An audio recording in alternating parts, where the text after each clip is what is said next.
गुरु ध्रुव classes में आप सभी को स्वागत है। Good morning. देखिए, आज जो हम आप लोग को बताएंगे अवतल दर्पण में प्रतिबिंब का निर्माण, है ना।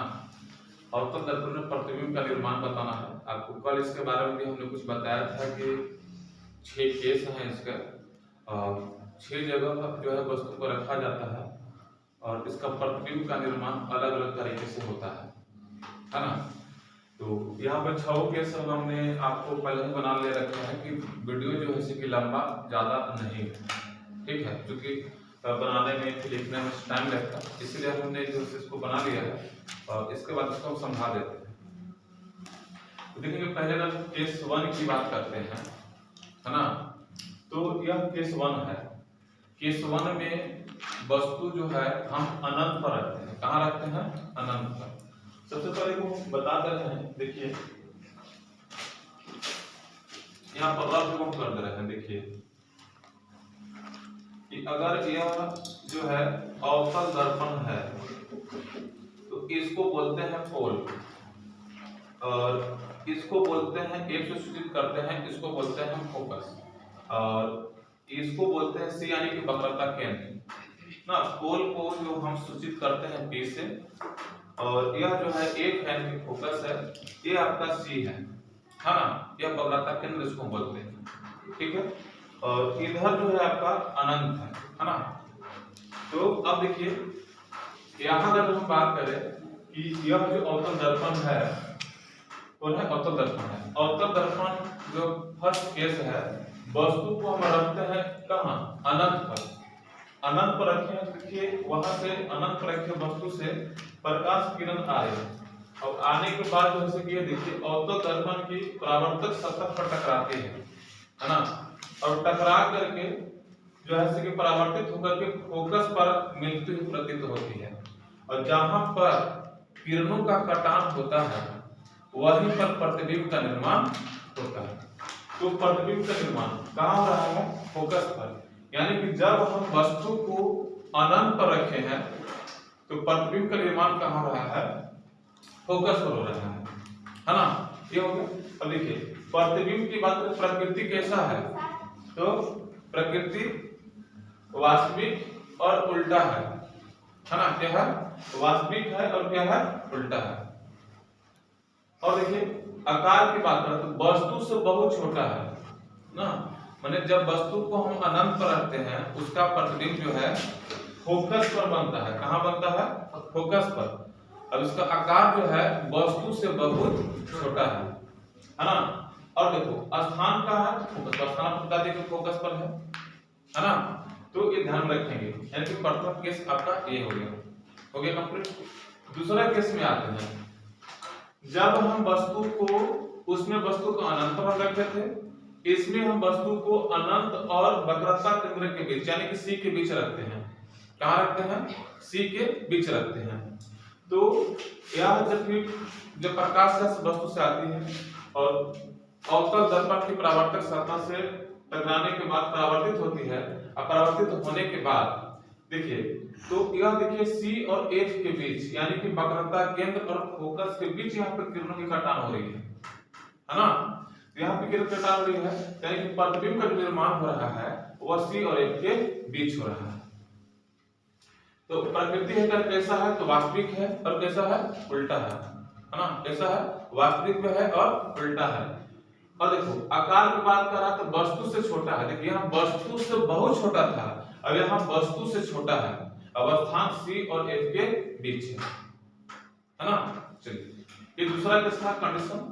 तीसरा केस की बात करें हम अगर, तो देखिए यहाँ पर हम अनंत और सी के बीच रखे थे वस्तु। तीसरा केस में है कि वस्तु को हम सी पर रखते हैं। कहाँ रखते हैं? सी पर, यानी कि वक्रता केंद्र पर हम रखते हैं। तो वक्रता केंद्र पर हम रखते हैं। अब यहाँ से वस्तु से प्रकाश जब निकलती है और अवतल दर्पण की परावर्तक सतह से टकराकर जब लौटती है, तो वह जो है कि आपको जो है ये वक्रता केंद्र पर कटती है। तो वक्रता केंद्र पर कट रही है तो वस्तु का निर्माण कहाँ हो रहा है? प्रतिबिंब का निर्माण कहाँ हो रहा है? वक्रता केंद्र पर हो रहा है। प्रतिबिंब का निर्माण कहाँ हो रहा है? तो वक्रता केंद्र पर हो रहा है ना। अगर इसका बात करें देखिए वस्तु सी पर है, क्या है, वस्तु सी पर है, तो प्रतिबिंब का प्रकृति कैसा होगा, तो वास्तविक है, उल्टा है ना। आप देख रहे हैं कि सभी केस में वास्तविक उल्टा ही आ रहा है, तो वास्तविक उल्टा है। आकार जो है, प्रतिबिंब का जो आकार होगा वो वस्तु के बराबर होगा, क्योंकि जब वस्तु हम सी पर रखे हैं, वक्रता केंद्र पर रखे हैं, तो प्रतिबिंब का निर्माण कहां हो रहा है, सी पर ही हो रहा है। आकार बराबर स्थान का है, सी पर है, तो आप देखिए इसको। तीसरा केस आपका क्लियर हो गया। चौथा केस है, हमने यहाँ देखा था कि प्रतिबिंब वस्तु जो है हम सी पर रखे हैं, यहाँ जो वस्तु रख रहे हैं सी और एफ के बीच, यानी कि वक्रता केंद्र और फोकस के बीच रख रहे हैं। जब हम वक्रता केंद्र और फोकस के बीच रखते हैं तो प्रतिबिंब का निर्माण होता है अनंत और वक्रता केंद्र के बीच होता है। कहाँ होता है, अनंत और वक्रता केंद्र के बीच होता है। यानी कि हम प्रतिबिंब का प्रकृति की बात करें तो वास्तविक और क्या है, उल्टा है। कैसा है, वास्तविक क्या है और उल्टा है। और आकार क्या है, वस्तु से बड़ा है। देखिए जब सी पर रखे थे तो यहाँ बराबर था, अब यहाँ से क्या हो रहा है, वस्तु से बड़ा है। स्थान अनंत और सी के बीच है। एक पांचवा केस है। छठा केस देखिए अब वस्तु को हम कहाँ रखते हैं, एफ पर। यहाँ वस्तु रखते थे सी और एफ के बीच। जब हम वस्तु को एफ पर रखते हैं तो प्रतिबिंब का निर्माण जो होता है वह अनंत पर होता है। कहाँ होता है, अनंत पर होता है। ध्यान रखेंगे, जब हम वस्तु अनंत पर हम रखे थे तो प्रतिबिंब का निर्माण एफ पर हुआ था, और जब हम यहाँ वस्तु को एफ पर रख रहे हैं तो प्रतिबिंब का निर्माण अनंत पर हो रहा है। अनंत हो रहा है तो प्रकृति कैसा है, वास्तविक और उल्टा। और वस्तु का आकार कैसा, वस्तु से बहुत बड़ा। ध्यान रखेंगे, जब वस्तु यहाँ अनंत पर थे तो प्रतिबिंब का यहाँ बहुत छोटा था, और जब वस्तु यहाँ फोकस पर रखे हैं तो यहाँ वस्तु का जो आकार क्या है, वस्तु से बहुत बड़ा है, और स्थान कहाँ है, अनंत पर है ना। अब देखिए कंडीशन यहाँ पर एक आ गया है आपका ये।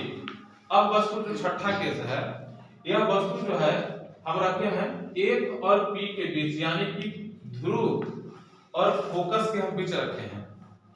तो यहाँ इसका जो प्रतिबिंब का निर्माण होता है वह दर्पण के पीछे होता है। क्या होता है, पीछे होता है ना। और यह प्रतिबिंब का प्रकृति कैसा है, तो काल्पनिक होता है। और काल्पनिक प्रतिबिंब हमेशा क्या बनता है, सीधा बनता है, और काल्पनिक प्रतिबिंब हमेशा वस्तु से बड़ा बनता है। ये ध्यान रखेंगे। यानी कि अवतल दर्पण में 6 केस हमने बताया, जिसमें जो है कि सभी केस में 5 केस में प्रतिबिंब जो है वास्तविक और उल्टा बना, वास्तविक बना और उल्टा बना।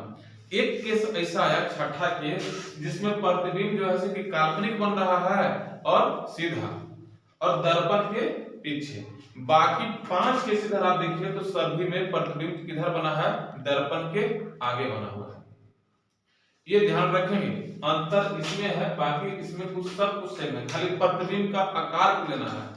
यहाँ रखे तो सबसे छोटा, वस्तु से बहुत छोटा, यहाँ बने तो वस्तु से छोटा, सी पर रखे तो वस्तु के बराबर बना, सी और एफ के बीच रखे तो वस्तु से बड़ा बना, और जब एफ पर रखे तो वस्तु से बहुत बड़ा बना। लेकिन जब हम पी और एफ के बीच रखे तो प्रतिबिंब जो है दर्पण के पीछे बनता है, वस्तु से बड़ा बनता है, काल्पनिक बनता है।